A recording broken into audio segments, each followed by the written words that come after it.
Coming to you live from an abandoned storage locker somewhere in Mesa, Arizona. You're tuned into the Important Nonsense Podcast with Steve Bonham. Attention, Alan Hearn's mom. His knee is better.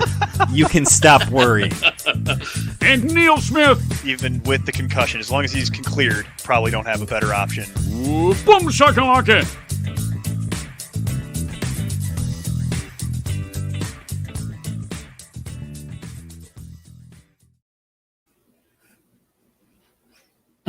Thank you, Tim. As always. Like, I feel bad for the audio listeners that can't see us bebopping coming in every week. The sad thing is when we used to do this audio only and we'd be sitting there editing it, even during this off season, I'd be sitting there just like, That's right. And you can't see that either if you're just on audio. So there you go. More incentive to watch the live stream. That's right. Oh boy. Steve, how's it going this week? I think you and I both took an absolute bath on Sunday. If me read anything that you wrote. I actually turned a corner there at the end. So I needed Leonard Fournette to have a good game. He actually had a good game. They actually treated him as they finally should, as the clear RB1 on that team. Don't get too used to that. So, I mentioned it in our Discord chat. I'm in 6 season-long leagues this year. And of the 6, I was top 4 in scoring in 5 of the 6 leagues this week. And I went 3-3. So I'll take it. I mean, it could be worse. It was 2-4 until that Fournette game. So yeah, you almost came back against me in our wonky dynasty style contract league. I was getting a little nervous by the end because you had Herbert. Did I? I didn't even look at that. I just assumed I got crushed because I was getting smoked. I was like far and away crushing that out, and then about midway through the third quarter in that game, you actually came all the way back, and I'm getting the sneaking suspicion that I'm talking to myself currently. No, I'm still here. Okay. You almost came back in about the third quarter of that Monday Night Football game because you had Herbert and Waller, and I was done. Yeah. And I was just I didn't even notice it until the next day, but I was like, wow, he almost pulled that out. Like he almost came all the way back. That would have been insane. I tried. You could have had my week where I put up a really embarrassing score in one league. Fine, just about everywhere else, but I had one particular score that I'm like, well, that's embarrassing. Nothing you can do about it, but it just the way it worked out. It happens to the best of us, Neil. Now, what are you going to do? Well, it's funny because that actually dovetails a little bit in today's topic. So we teased it last week, and we're going to follow through. Don't ever say that we don't make good on our promises, folks. Because last week, you and I did a little bit of about, we'll call it crisis response for a few of the fantasy problem children, the folks that have been underperforming their ADPs up until this point. And we teased that we would have actual meaningful trade analysis, and we're going to do something a little bit different. We're going to call it Invest Divest is what we're going to do for this year. This is actually realistically probably year 3 or 4 of us doing this, and it's gone by many names. It goes all the way back to when I used to write a column called In a Vacuum, actually, years and years ago. And then it morphed into the trade tables, which people liked. But to be honest with you, the feedback that we got primarily from that was, look, this is too confusing. How about you just do your tables in the background and then you just tell me what I should do in real words as opposed to making me read a table. Okay, fair enough. I can do that for you. It's actually less work for me. So, take that. So I have prepared a list of individual fantasy players to invest in or divest from. Not complicated, right? Yep. So really straightforward. And we're going to kind of just rattle through these players, and then we'll see if you and I feel the same way about each of these individuals. And I tell you what, just to keep it interesting, we'll go on invest, divest is what we'll do here. Okay. So, and again, if you are following along with us live, as you absolutely should be, first of all, if you are on Twitch or YouTube, make sure you are following / subscribing, whichever one you're on there. Make sure you're liking the Facebook page and liking this post if you are on Facebook, assuming it's working today. I believe they have that problem temporarily solved. We'll see if it stays that way. We'll find out. But yeah, make sure you're subscribing to the channel on YouTube. Neil, we hit over 100 subscribers on our YouTube channel this week. So there you go. Moving up in the world, but still continue to follow on Twitch and subscribing there as well. But yeah, let's get into it. So we're going to do this positionally, and we'll start like we typically do with quarterback. All right. So quarterback has been weird this year. I think you would agree with me on that, where you have a few players that are a little under their ADP at this point for various reasons. And you've got a couple of welcome surprises in your Derek Carrs, your Kirk Cousins, your Sam Darnolds of the world. Frankly, players that were effectively left for dead in your draft room on draft day. Sure. Mm-hmm. And they're all of those are in the top 12 at quarterback at this point. Yeah. It's been interesting. So when that happens, right, obviously some of the individuals who were projected to be in the top 12 would logically have to be outside of the top 12 currently. And I'm not going to sit here and say, oh, trade for Kirk Cousins, that's not helpful to anyone. Right. Frankly, that was a waiver claim 2 days ago. Right. But what if you did waiver claim one of those guys? And maybe you have a dearth of options at quarterback and no longer need to roster a lot of what you have. There's some opportunity here to try and do it. Or maybe you struck out and you hit Tua Tagovailoa and Ryan Fitzpatrick and you missed the boat on the Kirk Cousins and Sam Darnold's Express. So, well, no, don't worry. We got a name for you. So the number one quarterback that I'm going to recommend that everyone start looking at if you need help at quarterback to invest in, we touched on it last week, it's Aaron Rodgers.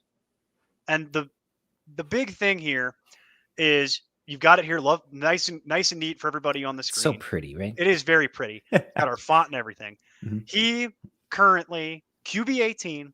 His numbers are being his season long numbers, I should say, are Correct. being depressed, and his averages are being depressed by that terrible week one. Week start. one, yeah. We talked about that last week a little bit. I'm not worried about that happening again. He still hasn't really put up the quote unquote gaudy Aaron Rodgers numbers that he was putting up last year, but we warned you about that in the preseason. However, that all being said, because of how he's underperformed, because of the litany of options that exist, right now, Aaron Rodgers, from what we're seeing, he's actually kind of a value at this point. And again, like you mentioned, we talked about it last week, but just to put a bow on it, especially for the audio listener, it's 18.3 points per game for the season for Aaron Rodgers. But if you just look at week 2 on, so the last 3 games, just in the last 3 weeks, 22.99 points per game. So basically 23 points per game, which is good enough for QB 10 in that stretch of the last 3 weeks. So because the Packers have been a little weird, a little hard to predict, and because of just the way quarterback has worked right now, there is likely someone rostering Aaron Rodgers in some of your leagues that might be a little bit more willing to part with that for less than, let's call it, face value.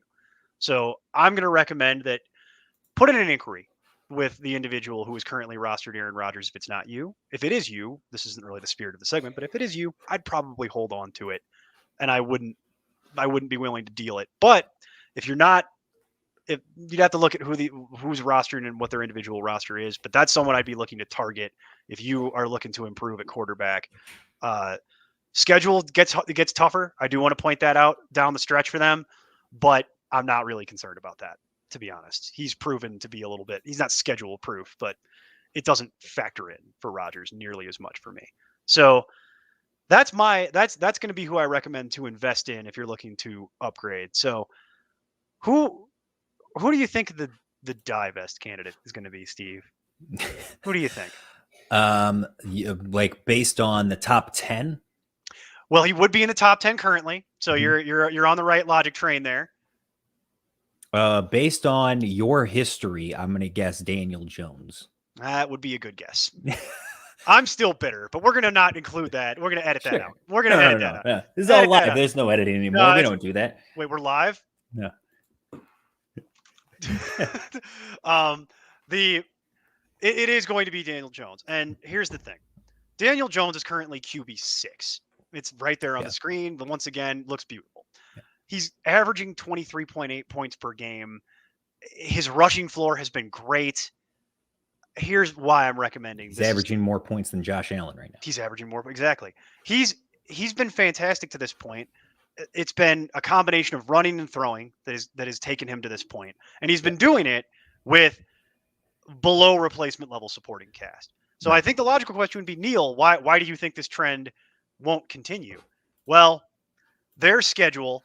This is an individual who's not schedule proof. We've seen over the years. Their schedule gets significantly harder starting functionally next week. And it's going to continue to stay that way through the remainder of the year. So he does not have a particularly favorable schedule for quarterbacks the rest of the way.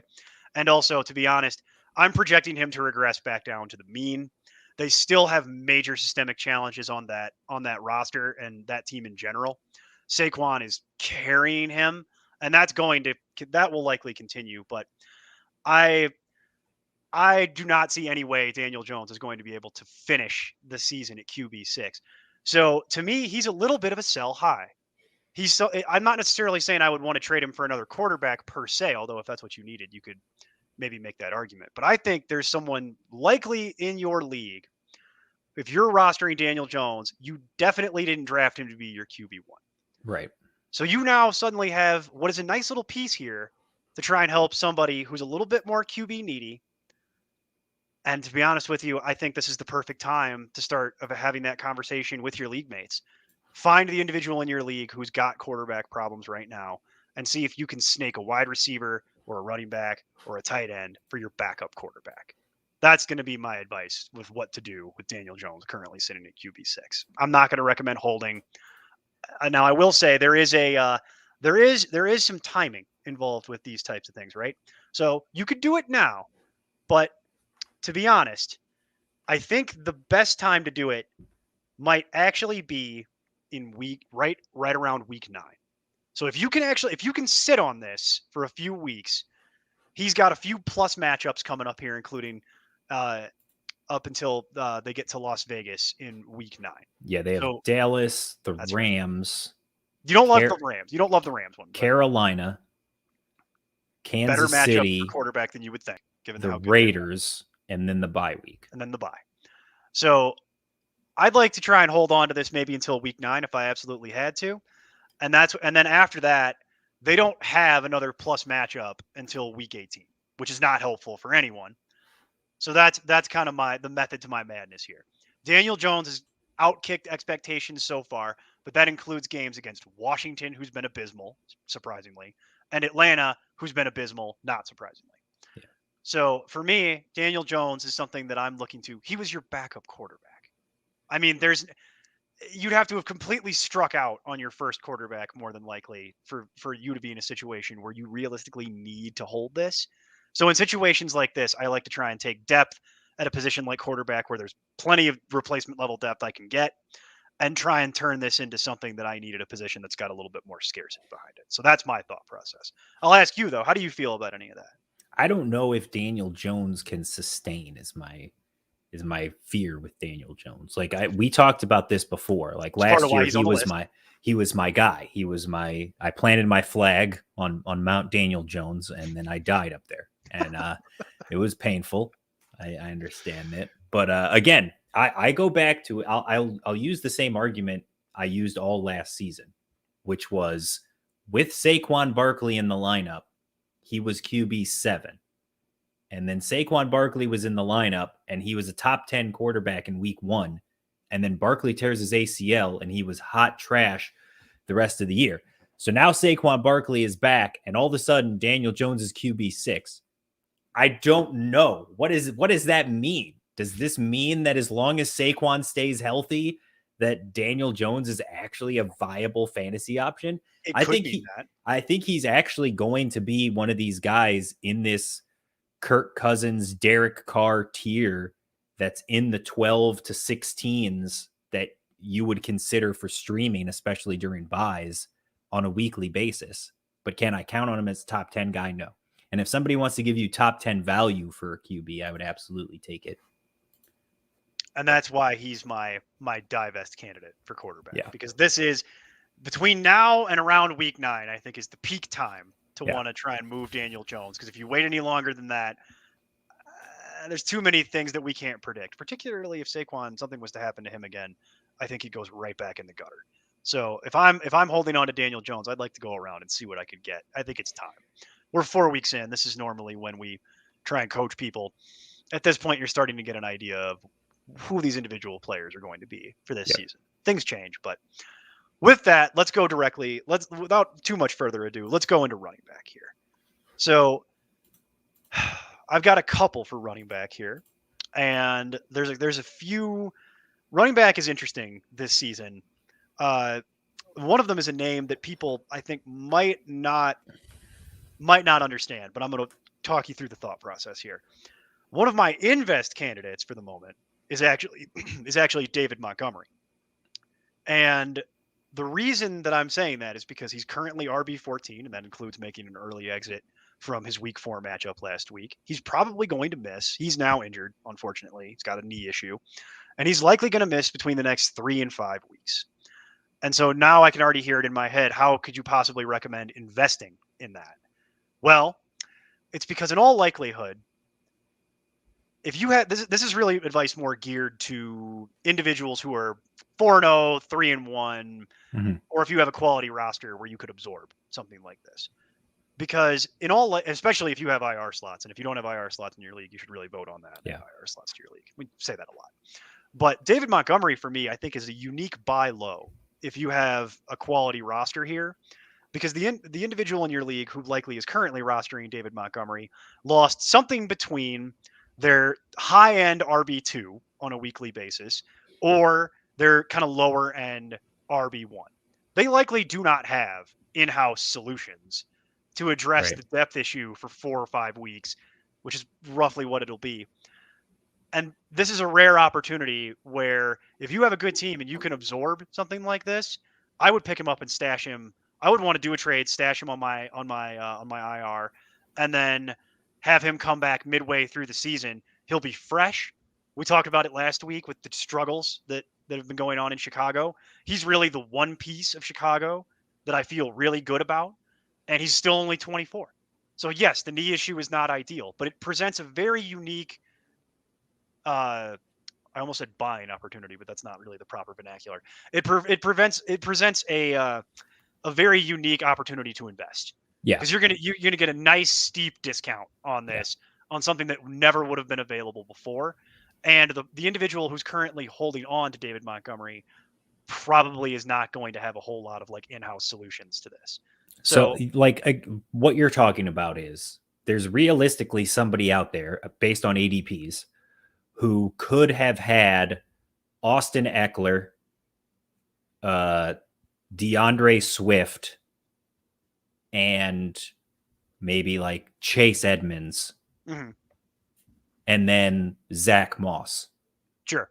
Yes. Who is currently RB13 in PPR points per game. So you could have those 4 running backs on your roster, solid depth. And if you're the David Montgomery manager and you've got nothing, then you would gladly take any of those running backs almost straight up for an injured David Montgomery who's not helping your team. And if you're on the other end of that, I'm getting David Montgomery, who I know is a top 20 guy when he comes back, and I've got the depth to allow me to continue to be successful until he gets back. That's correct.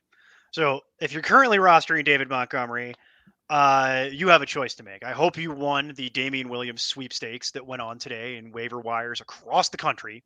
If you didn't, and you have IR slots, maybe pick up Tariq Cohen for $1 in the background.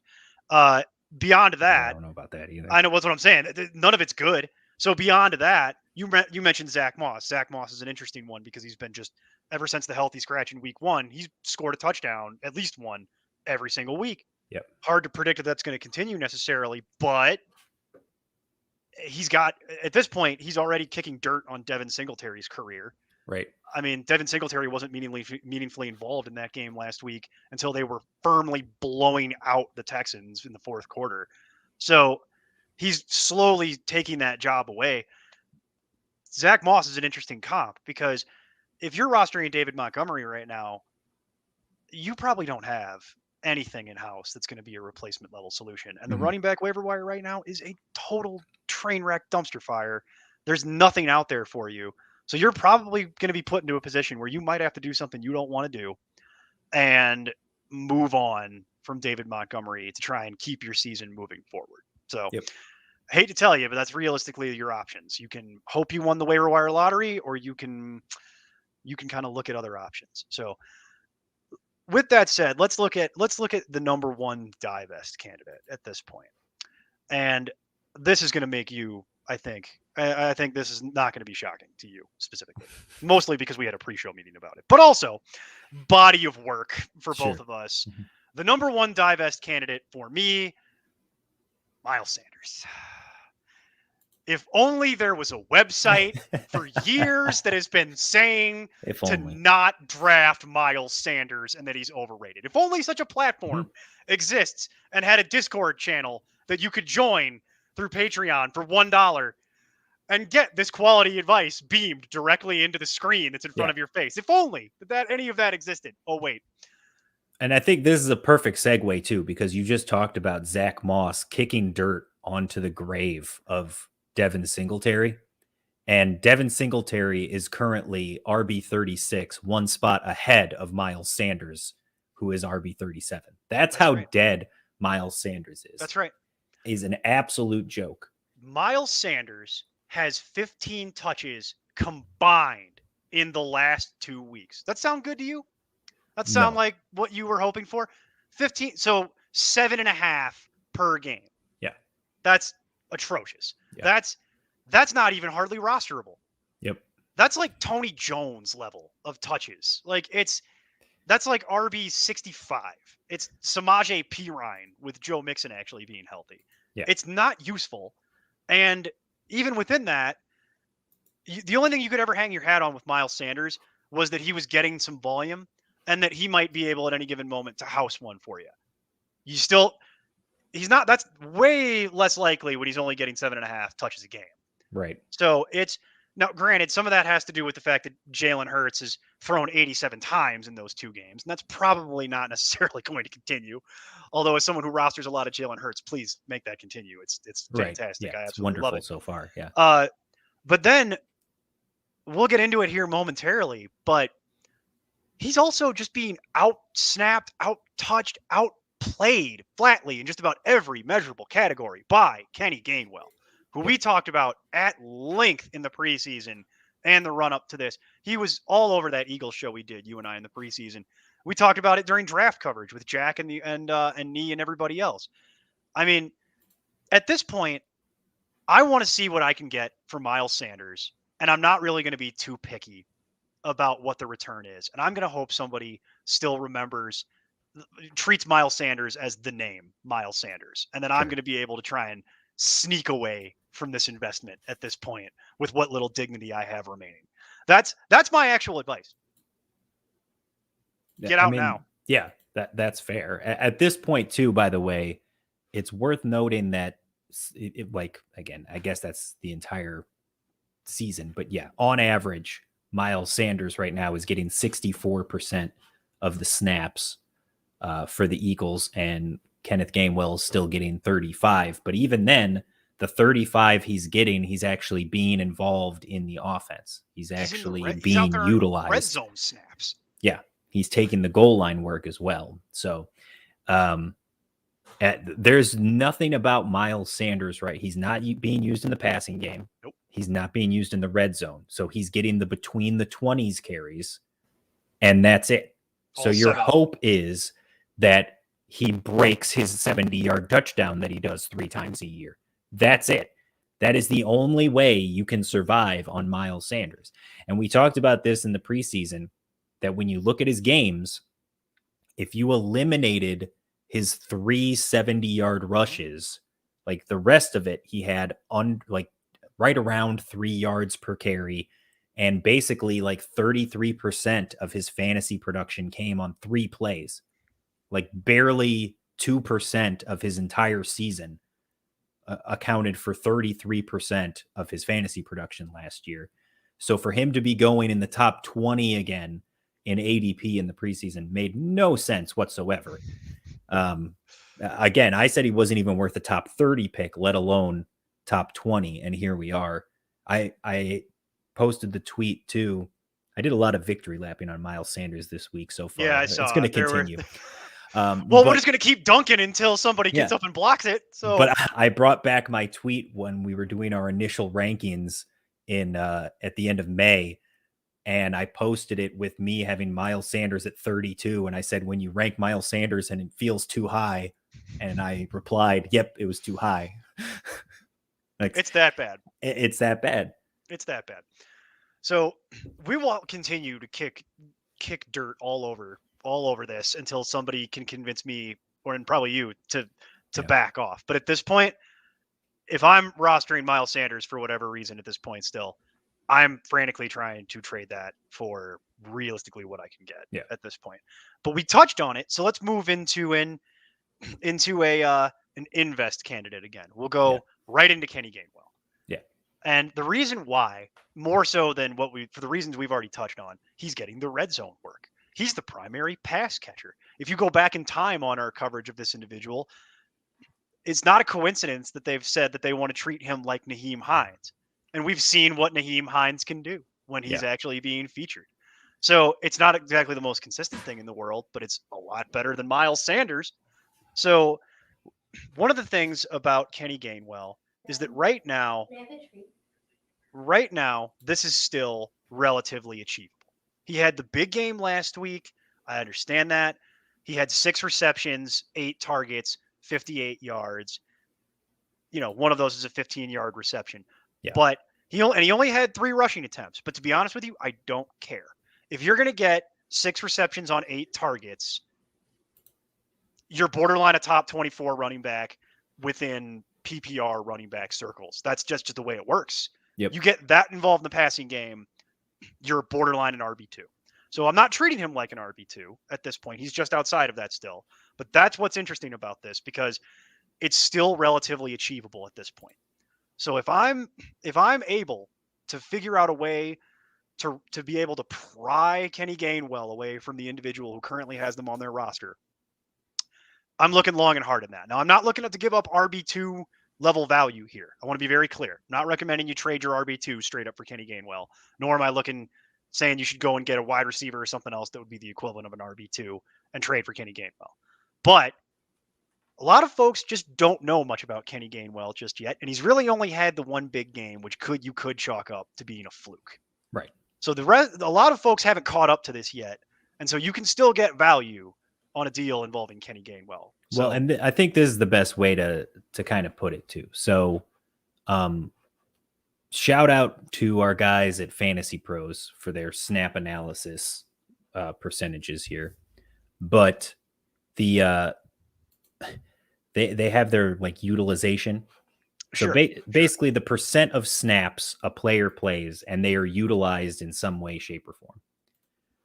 Right now, Kenny Gainwell, 41% of the snaps he is on the field, he gets either a rush attempt or a target. He is no Jamal Williams, but it's pretty good. He's somehow involved on the play. So guys that are in that same neighborhood as him are Zach Moss, who we talked about already, Clyde Edwards-Helaire, Aaron Jones, Melvin Gordon, AJ Dillon. Yeah. Okay. He's in that neighborhood. Here is Miles Sanders, 30% utilization. That is less than Tyson Williams, who was a healthy scratch. Oh, no. Week. That is less than Nyheim Hines. That is the same amount as Malcolm Brown. That's just barely more than Jermichael Hasty, J.D. McKissick, and David Johnson. Ooh. That is the neighborhood he's in right now. Oh boy. Of almost 100 running backs that qualify, there are 14 who have less utilization than Miles Sanders. That's it. Yeah. He is barely being used in that offense. He's borderline not rosterable, but he's definitely worth keeping on your bench. It's just you can't start him. Well, that's what I'm saying. I wouldn't cut him at this point, largely because you're too invested. But this is why I was phrasing it the way it was, where it's like, if I can get anything for Miles Sanders that's better than that, I'm taking it. And I'm done with this nightmare, and we're moving on. I will say one last thing just about the schedule for the Eagles. Mhm. Starting in week 7, they have 3+ matchups in a row. But then as you expand that out, as we get a little bit closer to playoff time, the week 14 bye is not ideal. But they then have every matchup functionally from there till the end of the year is either neutral or plus. So you like that too. It's not necessarily like a deal breaker or an end all be all type of thing, but I do like it. It is Yeah. something worth noting that they do Yep. have a soft schedule for running backs, functionally starting in week 7 for 3 weeks, and then again as we get closer to the end of the year. So it's just worth something keeping in mind. But I'd pounce on this Kenny Gainwell thing before he puts up another 20 and then the prices go up. Yeah. So I want to get on that right away. So let's pivot back to some divestiture candidates at running back because there are unfortunately a couple. And this is one where you and I actually may have to eat the smallest amount of crow. Mike Davis. Mhm. Mike Davis. Mike Davis he hasn't been Miles Sanders, but and let's be clear, Mike Davis bailed out a lot of the folks that have been managing him with that garbage time touchdown Right. last week.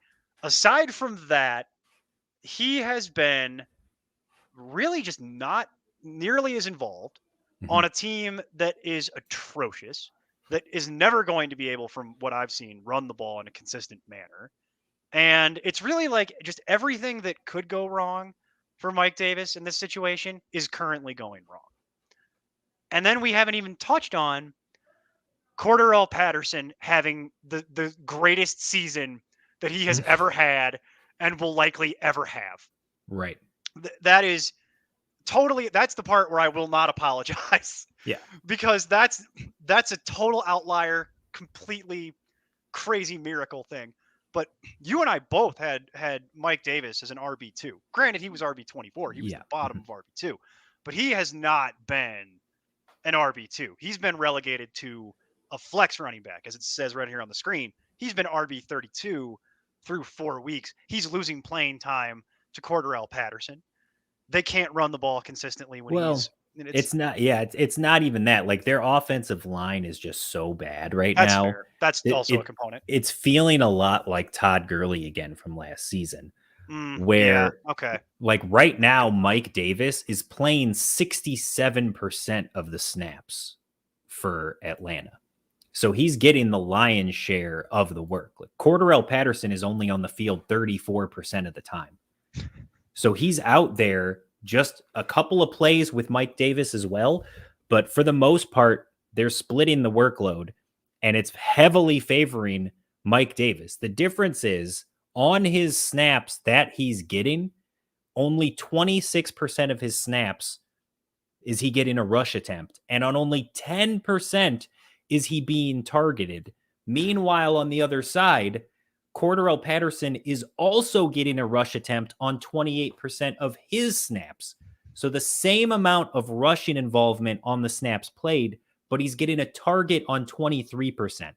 So he's getting a touch on 46% of his snaps compared to just 35% for Mike Davis. So he's on the field.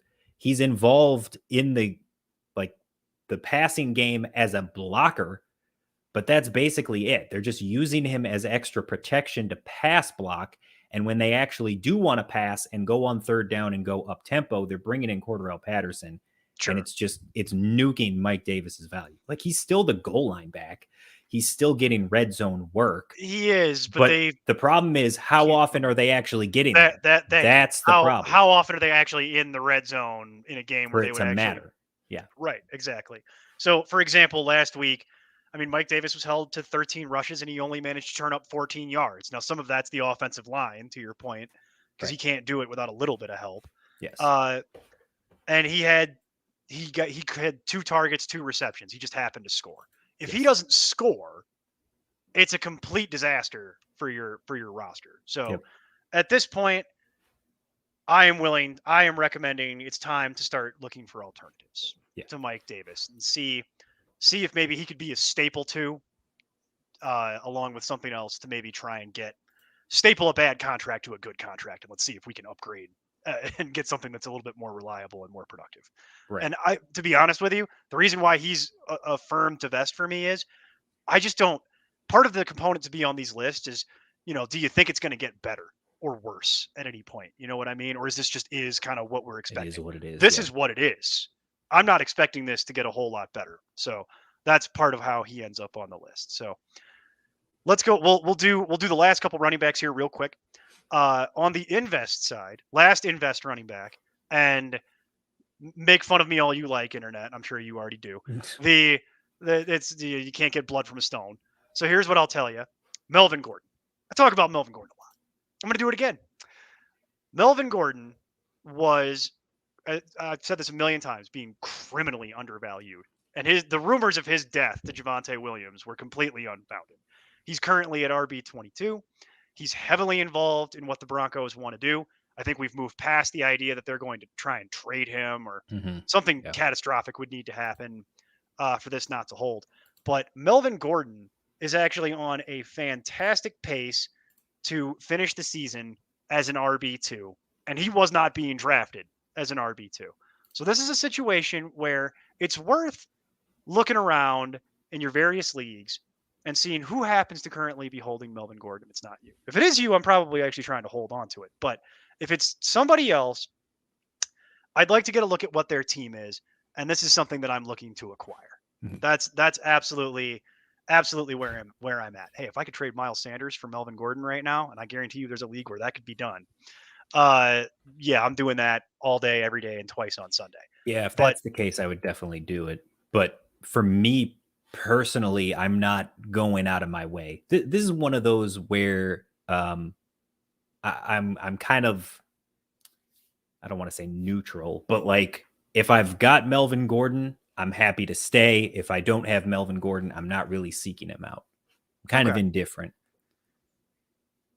I'm expecting a lot more of the week 1 and week 3 performances than I am of the week 2 and week 4 performances. And so from my side, because of the weird inconsistency and now the potential oncoming quarterback change noise, I think this presents an interesting value here where he's been heavily involved. And the only thing that I wish I could say is that he was getting a little bit more in the way of targets. But aside from that, this is something that I'm looking to invest in, mostly because there's just been so many busts and bad plays and things like that at running back that this is a relatively safe investment as far as I'm concerned. It may lack some of the flashy upside of a few of the other guys on the list. Yeah. But if you need a reliable performer at this point to be your RB2, I would take a long look at Melvin Gordon, and there's every chance that you could still get him at a value because he was not being drafted anything close to like how he's playing. So, well, and like we talked about before as well, like Melvin Gordon, 53% of the snaps to Javonte Williams, 45, and then touch percentage, 45 for Javonte, 42 for Melvin Gordon, utilization percentage, 46 for Javonte, 44 for Melvin. It's almost a 50-50 split between the two of them. And we talked about that, how it's going to basically be that way for a while until one of them gets hurt. Yeah. And so here's my other reason that I've got 2 more reasons why I'm recommending this. One, with the quarterback change, I think they're going to have to run the ball a little bit more, at least temporarily. I know it's Drew Lock, so he's at least familiar with the system. He knows how to do all this stuff, but I don't know that they're going to send Drew Lock in there should this actually come to pass and say, go get it, Drew. Take the limiters off. Go win us the game. We've seen what happens when they let him chuck it all over the field. He throws 4 picks. The other reason that this is attractive to me, and I want to start having this conversation with my league mates now, is because the schedule after the Week 11 bye is fabulous. It's fabulous. They play the Chargers, who have been good defense but struggle against the run in Week 12. In Week 14, they play Detroit. That's all you need to say about that. In Week 16, they're playing the Raiders, who have also struggled against the run. And then in Week 17 for your championship, they're playing the Chargers again. They have so many plus matchups after that Week 11 bye that I think, frankly, either Bronco running back is something that I'm interested in. I'm interested in getting. I'm starting to think about that for way down the line here. Sure. So it's a little early, but it is something to keep in mind as you're evaluating players. They have a very favorable, the Broncos do, running back schedule once they get back from that bye. Yep. So the final divest for running back, by the way, and this one is painful. This is painful, but it's Myles Gaskin.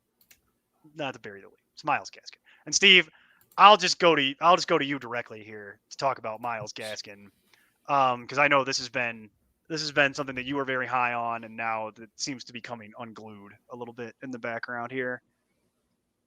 So this one I think we're going to disagree on a little bit. I don't think it's a divest. For me, this is a buy low for Myles Gaskin. Interesting. I still believe, like we talked about, the fact that when Tua has been the starting quarterback, Myles Gaskin has been the primary back. He was getting 65% of the snaps when Tua was in there. He was dominating the touches, dominating the shares. Since Jacoby Brissett has taken over, they have flipped it, and now it's 55% to Malcolm Brown.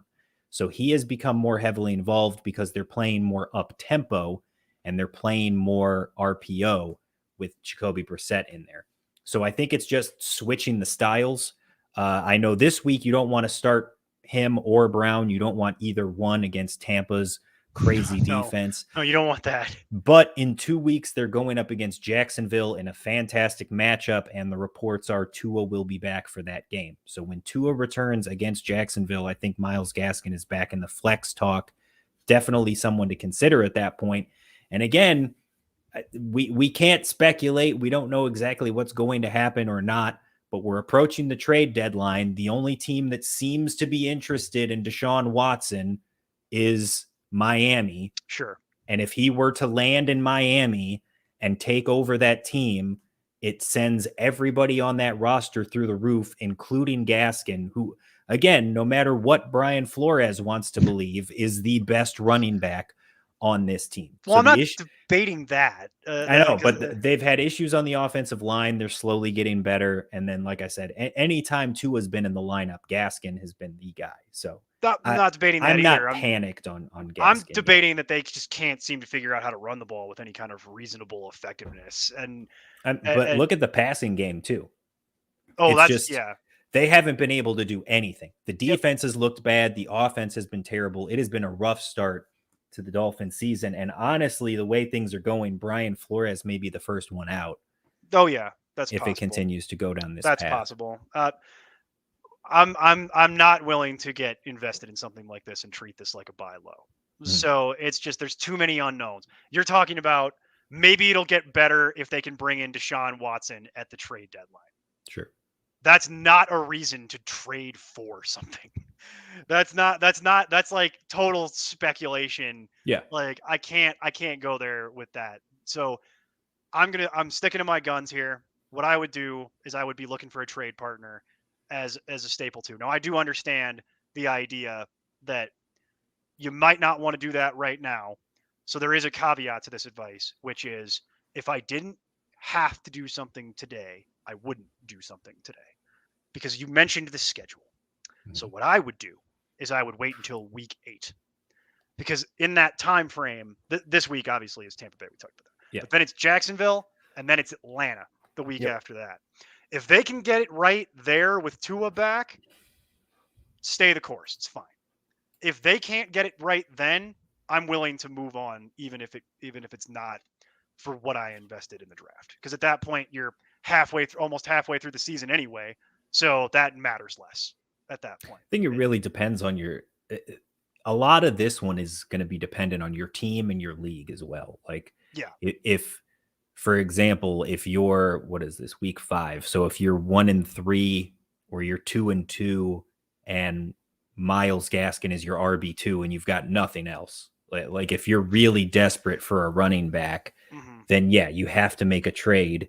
And if you want to staple Myles Gaskin to a player who's succeeding in order to make a decent RB2 happen, then I mean that's just what you have to do. But if you can stay the course, if you are 2-2 or 3-1 and feel decent about the depth you have on your roster, I see no reason to back off it now. Sure. But there's a lot of folks who are, look, if you're evaluating trades at this point, you might not be. You're evaluating trades at this point. You got the itch. So that is also a thing too. That is also a thing as well. So, Steve, one thing here we'll point out that I know we've got 15 minutes and people are like, oh my God, they're never going to get done. Yes, we will. Because we're not doing any tight ends this week, folks. There will be tight ends discussed in the future, but I went through the entire list for 3 hours yesterday. I defy you to figure out a tight end trade that doesn't involve Travis Kelce, which you wouldn't trade anyway. There's no replacements at tight end at this point, especially with Logan Thomas going down now. There's nothing. Nothing. It's everything at tight end is Travis Kelce and then dart throws. Yep. And that includes at this point even George Kittle and Darren Waller. Thank God he scored that touchdown, because otherwise that was going to be ugly. We'd be talking about that too. So we're going to do wide receiver, and we're going to run through this really quickly. So as far as investment in players that you'd want to be looking to invest in, number one for me, you've all heard us talk about this, both of us at this point, probably ad nauseum on this podcast if you've listened to it for a long time. Cortland Sutton. I will go down on this ship. I don't care. It looks bad. It looks bad right now. And that's where I think the opportunity comes in, because they've been struggling to keep the offense moving consistently, even with Judy going down. Cortland Sutton had a great game the week after that, but has cooled off significantly here. And now a lot of people who are managing various Broncos are panicking because Drew Lock is being talked about to start. They're wigging out in a big old way on the internet about, oh, Drew Lock's terrible. And I'm like, that's not really super relevant to the value of the skill position players, because Cortland Sutton was fine when they had Drew Lock previously. But I'm gonna go ahead and tell you everything you need to know about Cortland Sutton and why I'm saying this is a great buy low opportunity, because he's been struggling, and now there's even more reason for the folks rostering him to panic. This is a great opportunity to pick something up for cheap, and I'm going to credit Frank Amarante from Roto Ballers with this. This is not my stat. So Frank, never met you before, but thank you. Really appreciate it. Great Twitter follow, by the way. And Cortland Sutton is coming off back-to-back duds, but here's his usage. In week 3, he had 158 air yards and a 21.62% target share. For the season, he's looking at 39.63% air yard share and a 21.5-point target share. The air yard thing might be a little complicated if you've never heard that explained before, but what that is telling you is that he is getting great depth of target. So they are throwing the ball to him down the field. He's not necessarily the check down, and he's being targeted at a little over 20%, which is fantastic. It's great. So the usage is there. The usage is still here. I'm not afraid at this point, and I think a lot of people are. So this represents an interesting opportunity to get to roster Cortland Sutton, frankly, for pennies on the dollar. Right. That's my stance. That's it. I'll get off my soapbox. So am I crazy? You want to tell me I'm crazy? I'm sure the internet will tell me I'm crazy, but that's not. I mean, the internet, always tells you. That's every day. It's every day. No, you're not crazy. I'm trying to, I can narrow this down for you too. So right now he's got 28 targets, and let's see. I just hit his minimum, his 28 targets. And then he's got 257 yards. Yeah, I don't care about receptions. That doesn't matter. But yeah, so the air yard percentage you mentioned, right? 35%. Mm-hmm. So that's a select group of 16 players who currently have at least 28 targets and at least 35% of their team's air yards percentage. So other guys on that list are Deontay Johnson, CeeDee Lamb, Devontae Adams, DJ Moore, Chase Claypool, Stephon Diggs, Michael Pittman, Justin Jefferson, Terry McLaurin, Devontae Smith, Tyreek Hill, Calvin Ridley, DK Metcalf, Brandon Cooks. Yeah. Pretty good list to be on. So he's one of 16 players that is getting the dominant looks right now on his team, being utilized as a wide receiver 1. Again, those are top 20 wide receiver numbers. They just haven't translated yet to the yards. So the breakout is coming.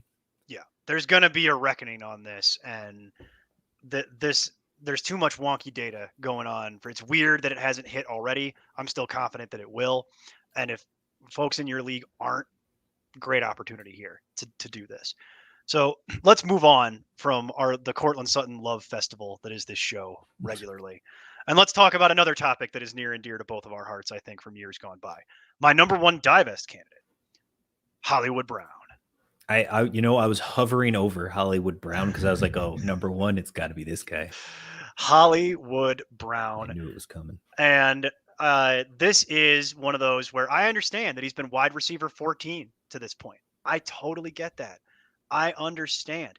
He is the epitome of sell high to me for a number of reasons. Well, one, I mean, I'll let you talk about it probably in detail, but Rashad Bateman is on his way back at this number point. one receiver is coming. Yeah. So the true number one for that team is on his way back from starting the season on IR. There is not enough volume, and it's been proven out through the first 4 weeks yet again. There is not enough volume to sustain more than one wide receiver in Baltimore. That's it. So even if the addition of Bateman only it doesn't even kill Marquise Brown, it just cripples him. That's still bad. It's not wide receiver 14 anymore. Right. I'll tell you that right now. So as far as I'm concerned, he's the epitome of a sell high. And I understand that he's been good. And I understand that they have like an average to kind of mediocre schedule and that he's got the eye of Lamar Jackson right now. But this cannot sustain. There is no chance that he's going to finish as a top 20 wide receiver for the remainder of the year. And at this point, he's also, and this is the other thing too that comes through very visibly when you actually watch Hollywood Brown play. The drops are still an issue. Yep. The drops are still a major issue for this individual. So this is not a hold for me. This is a sit back and collect some fabulous offers from some folks that 100%. might not be as sophisticated as you are and get this off. That's the other thing too. That's even say, let's put the hypothetical out there because again, I'm blinded by love. Let's say Rashad Bateman isn't the number one wide receiver. Sure. Okay? Let's say hypothetically that Hollywood Brown is the number one guy rest of season in Baltimore. Based on his own personal history, how long does he actually stay on the field and retain his value? Oh boy. He's giving you, they got the bye in week 8, so probably about there. 2 more weeks, 3 more weeks at maybe? most. Yeah. Like Hollywood Brown, again, has always had talent and is always good for the big play, but he cannot stay on the field and he cannot handle the number one corner coverage. So even if you're going to tell me he's going to continue to be a consistent piece in this offense, there's no way he's going to give you better value than wide receiver 14. If someone wants to give you top 20 wide receiver value right now, top 24, hell, top 30 wide receiver value for Hollywood Brown, I will take it to fix whatever other holes I may have on my roster. Because where you drafted Hollywood Brown, he was probably your 4th or 5th guy anyway. Exactly. There's got to be somebody desperate in your league right now looking for a wideout to try and get some help. And I'm sure that they'd be more than happy to talk to you about Hollywood Brown. But this is the poster child for sell high. Do this sooner rather than later before the value starts to diminish, particularly when Rashad Bateman finally does come back. So let's move on to a happier topic. And we'll look at investment wide receiver number 2. And this is one that actually you and I talked about briefly. We just mentioned it last week, and it's Jacoby Myers. Now, I was going to say, I love Cortland Sutton. You know, I've been high on Cortland Sutton. For me, you should have already been invested in Cortland Sutton. Sure. If you haven't to this point, that's on you. Yeah, but there's a lot of people that aren't. So that's why he's on the list. This was my guy who was number 1. And let me tell you why. Like, you wouldn't think, again, you would just say Jacoby Myers, okay, he's not having a great year. Right. And then you look at the numbers and in you standard, by the way, you'd be right. Yeah. And we don't talk about standard. And you would say, again, you mean no point. Exactly. I'm going to make that happen. All right. I refuse. You keep trying. I refuse to let standard be a thing. Well, it's confusing our staff, so maybe explain it to them again. I'll keep doing it until they understand it. It's fine. But Jacoby Myers, 13.4 points per game is wide receiver 30. So right now he's a wide receiver 3 in PPR. He has not scored a touchdown yet. He has not had like a huge breakout game. Nope. That everybody is, oh man, this is the guy you got to grab off the waiver wire. He's the guy that no one is talking. He hasn't had over 100 yards receiving yet. He hasn't had a double-digit reception game yet. Nope. He has not scored a touchdown yet. But right now, there are 8 wide receivers in the NFL with over 40 targets. That's right. Cooper Kupp, Devontae Adams, Keenan Allen, DJ Moore, Debo Samuel, Calvin Ridley, Stephon Diggs, and Jacoby Myers. That is it. That is the list. It's the truth. This past week, he had 12 targets and caught 8 of them. You're burying the lead. 2 weeks before, ago, he had 14. He had 14 targets. That's insanity. And caught 9. His worst performance of the season was week 2 when he had 6 targets. That's his worst game of the year. And now he's going into a stretch against Houston and Dallas, then the Jets. You've got the Chargers, which is a solid defense, but Carolina has had a spotty secondary. We'll see what Stephon Gilmore does when he comes back healthy. Cleveland's secondary has been their weakness. Atlanta, Tennessee, and then Buffalo in week 13 is the first time you have to worry about him. And then they go on bye, which is not ideal because that's playoff time. And then Indy bye, Jacksonville, Miami. I mean, he has an unbelievable schedule, and he hasn't broken out yet. He's the best kept secret in fantasy football right now. No one is talking about him for no reason, and he's top 10 in the league in targets. He is going to break out over 100 yards. He's going to score touchdowns eventually, and when he does, he's going to leap into the top 15 fairly easily. He is a wide receiver 2, borderline wide receiver 1 in the making. And that's why if Cortland Sutton did not exist and was being slept on by everyone for the reasons that we went through, Myers would be the number 1 investment pickup at wide receiver, because that's everything that my research uncovered, which is how is no one talking about this? Yeah, was kind of my takeaway. Like, nobody knows about this. Maybe it's because it's New England and it's Mac Jones and but it's too good and too consistent is the thing I like the most about it. He's very, very involved, and they're going to keep doing that because I don't know if you've actually watched too much New England, folks out there in TV land, but they don't have anything else. Yeah. This is it. This is your team. So wheels up in a big old way on Jacoby Myers the rest of the way. And so we're wrapping up here. We've got a few more to go. So this number 2 divest candidate, and I'm not even going to sugarcoat it. It's Juju Smith-Schuster. And this is a disaster at every level. Pittsburgh in general has been a disaster, but Juju has been particularly disastrous, especially given what you had to invest to acquire him. He was supposed to be a relatively safe top 30-ish kind of slot wide receiver. And okay, he's playing that position, but he has yet to top 52 yards in a game. His QB has completely regressed even further than even anyone thought possible. His skill set is done. Big Ben's now got a hip injury on top of already looking terrible prior to the hip injury. His skills have just evaporated. He's done. That's not analysis I know typically for our show, but we don't have enough time to get all the way into the details. Yeah, pretty much. I mean, and now everyone else on the receiving core is more talented than him. Yeah. Chase Claypool is more talented. Deontay Johnson is significantly more talented at this point. We got to just be honest here. He's wide receiver 63. This is an utter train wreck. I would trade him for pennies on the dollar, and that is not advice that I normally give. I would be trying to move Juju Smith-Schuster off my team as rapidly as I could, hoping that the name still meant something to somebody and that I could try and get something at relatively wide receiver 30-ish to 35. I'll take 40. I'm not going to be real picky about this because he's been so bad. And here's the thing. I don't see this getting better. I don't see the Pittsburgh passing attack getting better unless, and this is the thing, there's nobody better than Roethlisberger in that room. So what, going to Mason Rudolph's going to fix it? Seen that movie. So this is it. I'm at like DEFCON 4 on panicking about this at this point. If he didn't have a rushing touchdown, he would be completely droppable. It's the only reason he's even a trade candidate as opposed to just, he's done. So I think he's only 24. It's easy to forget that.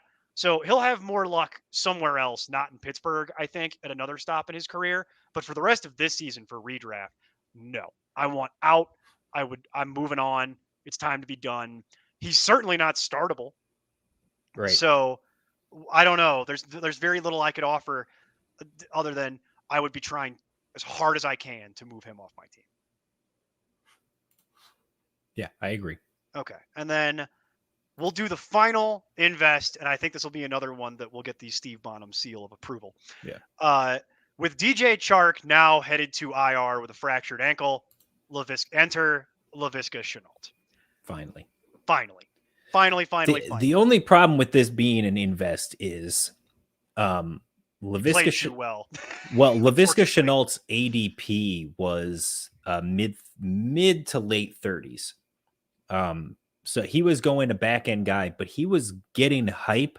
And for the most part, the people who drafted Laviska Shenault drafted him because they know who he is and they had high expectations for him. He was being drafted as a guy that was a sleeper pickup to be a weekly starter for you anyway. So now that he's finally able to cash in on that, it's hard for me to see someone being willing to part with Laviska Shenault. But that's the conventional logic. I'll see that to you, but that's not every league. Yes, if you're in a league with like general players who don't follow the trends and don't keep up with all the hubbub. In your work league. Yeah, your work league or your home league. And nobody knows who Laviska Shenault is. They just took him because he was the top guy in ADP when it was their turn on the clock. Then sure, I could absolutely see making a low ball offer on a player that, again, I had big expectations for this season. I still believe he finishes the year leading the Jags in targets. Well, I feel a lot better about that now than I did a couple weeks ago, because now we're back on track, baby. But I mean, he was already up there. No, I know, but now it's like this is almost. But now it's certainty. Yeah, with Chark out, it's tough to find. Let's see. Right now, I'm not even convinced. While you're doing that, I'm not even convinced. Marvin Jones has been a great story. We love Marvin Jones on this show too, by the way, historically speaking. But I'm still not convinced he's going to make the season at this point. And it sustains, yeah. And Marvin Jones's value has certainly gone up with the Chark injury. Now that's another one that's somewhat interesting. But I don't view it as the slam dunk that a Laviska Shenault is, especially if anybody actually happened to watch that game last Thursday. Right. Because the minute Chark went down, the offense became, okay, I'm just going to force feed it to Laviska Shenault just over and over and over again. And it was working. Yeah. And it was working. So that's going to be the offense. He's going to be. Yeah. Right now, Marvin Jones has 31 targets. Laviska Shenault has 28. Yeah. So. Oh, and by the way, you can't go by Jacksonville's depth chart because they've listed Tavon Austin as the. So that means nothing to me. No. That's just paper. That's. And junk. Again, that's what's crazy is we're talking about it. It's all beauty's in the eye of the beholder, right? Like it's hindsight is 2020, whatever cliche you want to throw at it, because we're talking about Marvin Jones and the resurgence and what a fantastic breakout year he's having. And then what a disappointing start to the season it's been for Laviska Shenault with all the hype. Right now, Marvin Jones has 20 catches on 31 targets for 218 yards. Laviska Shenault has 19 catches on 28 targets for 194 yards. One 20-yard catch is the difference between Marvin Jones's season and Laviska Shenault's. Right. Now, Marvin Jones has scored twice and Shenault hasn't been in the end zone. Otherwise, they have had the exact same production level this year. And it's two different storylines that you'll be told. Yeah. So, again, do you not cover fantasy football on a yearly basis? Do you not internet, bro? Like this is every year we have this conversation at some level. It's just change the names. But Laviska Shenault for me is the lock. And yes, I will totally acknowledge what you said to lead that off. It's possible that that's not going to be. It's why he's third on the list. It might be a tough sell in certain leagues, especially if you're playing with people who actually know what they're doing. Right. But if you're playing in normal leagues with regular people, there's a very good chance they don't even know who Laviska Shenault is because he plays in Jacksonville. And why would you ever watch a Jacksonville football game unless you were somebody like us, a diehard, or you live in Jacksonville? Yeah. Like there's no reason to watch that. So it's Laviska Shenault. He's the third name on here. And then we'll do the final name, the final divest. And we talked about this last week. So we're going to do this relatively quickly. There it is on the screen. Allen Robinson. He's been dreadful. He's just been dreadful. And this is just, it's not even, I don't even view it as his fault. I blame so many other people. Matt Nagy again, actually, he gets to be on the list twice because of how much fault it actually is for him. Sure. And then Andy Dalton. And then God factors in, at a certain level. So it's one of those things where he's just been nothing like what you were expecting and on draft day. And you and I are complicit in this because he was a wide receiver 1 for both of us. Yeah. So he's not there yet. He's a divest for me at this point. And here's the thing. I'm willing to be talked off the ledge a little bit on this one because it's a big decision to make. Because saying that you're going to divest from your wide receiver 1 for pennies on the dollar might have some consequences for you down the, as far as roster construction. Again, and things like this is a case where you play the narratives like we just talked about, right? Where Marvin Jones is being hyped and Laviska Shenault's being faded, even though they're having basically the exact same season. And it's all because of the preseason narratives that came in. So here it's the same thing. Allen Robinson has struggled. Allen Robinson has not been great. 8.5 points per game in PPR, wide receiver 66. Isn't that Juju Smith territory? The entire offense has just been brutal, as you mentioned. But today they announced it's Justin Fields the rest of the way. It's the Justin Fields show. So now if you go into your room and you say, oh, hey, Allen Robinson's on the block and Justin Fields is the QB now, like maybe things will change with Justin Fields. This could be a decent buy low. Maybe you can unload Allen Robinson and get like wide receiver 2 value.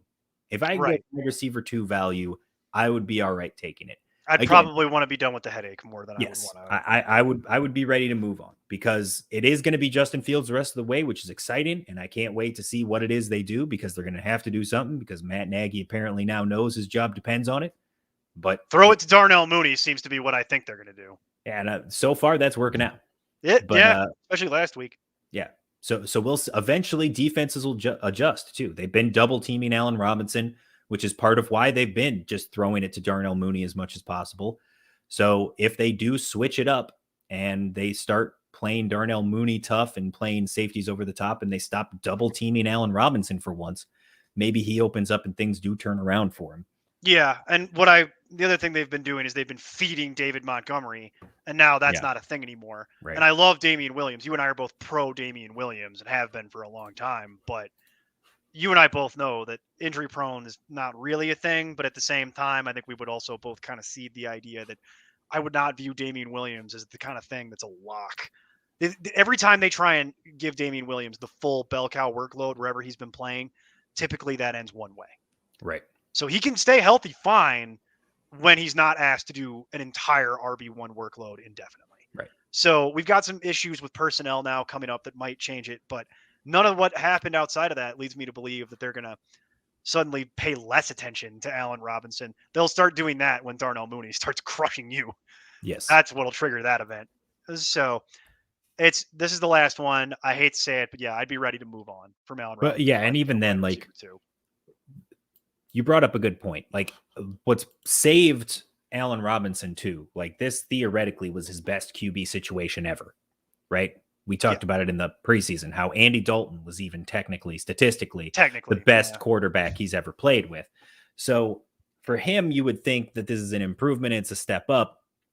But what has buoyed him and saved him his entire career is that no matter where he's been and no matter how terrible the QB situation has been, he has been saved by having a dominant target share.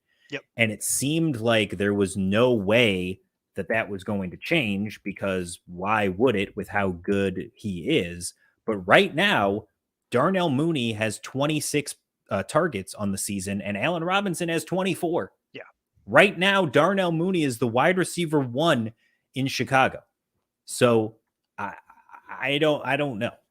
I don't either. At worst, they're splitting. If he's not the one, they're at least splitting right now. Yeah, they're 1A, 1B at the moment already. Yeah. And for whatever reason, Fields just seems to have a lot more chemistry with Mooney than he does with Robinson. So I can tell, like, when you just watch the games. Well, that's what happens when you're taking the second team snaps all summer. That would be a valid reason as to why. But they're going to have to do something to try and get Allen Robinson more involved, because they're going to have problems down the stretch, football problems. And this is what we talked about a couple weeks ago with Darnell Mooney too, why I felt so comfortable with him as a top 30 lock the rest of the way, because of Justin Fields being more comfortable throwing down the field and actually being more comfortable in that mid to deep range than he is underneath.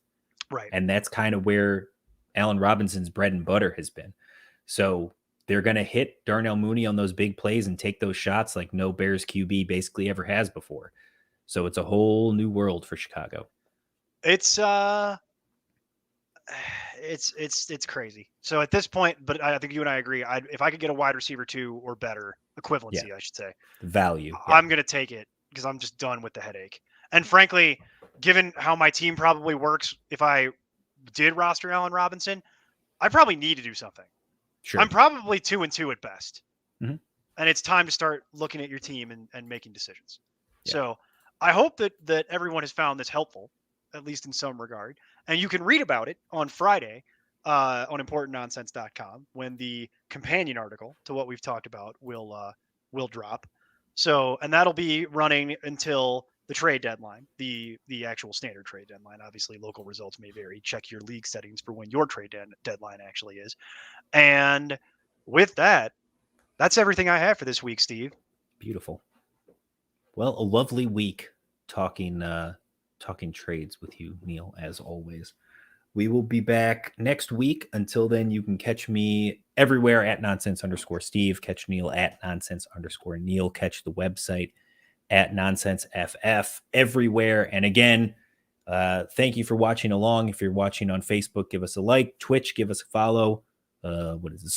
Subscribe, like on YouTube, all that. Wherever it is. Ring the bell, all that fun stuff. Ring that bell. Click that bell. You know it. Ring. Get them notifications. Sign up. You know how Patreon. you get the notifications is you sign up for Patreon, patreon.com/importantnonsense. And for $1, not even $1. If you just sign up for the Patreon at the $1 level, it gets you the link.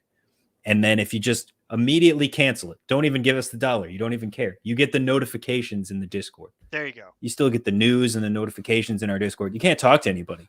No, but you can lurk in the background. What, I mean, there's a bunch of people that do that. Pay the $1 and ask your trade questions directly, and myself and everyone else on our staff will actually read them and give you feedback.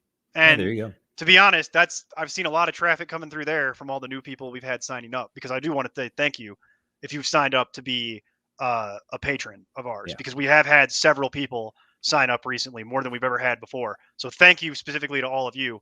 And yes, we are getting a large influx of trade questions at this point. So and you know, we're having lots of fun in there too. It's $1 to have a bunch of fun with us. We've got our 2021 NFL drive efficiency stats are exclusively in the Discord. Those are pretty cool too. And the other day we were playing Family Feud. Yeah, that's right. with random stats from Pro Football Reference. So just goofing around, having a good time. It's all about nonsense, Neil. Having fun. Well, yeah, you got to kill some of that time during your workday. Exactly. Nobody would ever play Family Feud when they were on the clock. Anyway, I gotta go. I gotta go too. All right, bye. All right. Well, Neil, thank you as always for being here. Thank you everybody for joining us both on the video and listening. And until next week, keep up the nonsense. Music for this podcast is provided by Lee Rosevere. I'm Tim Kitzrow from NBA Jam and NFL Blitz, and you can find all the guys at ImportantNonsense.com. Kaboom!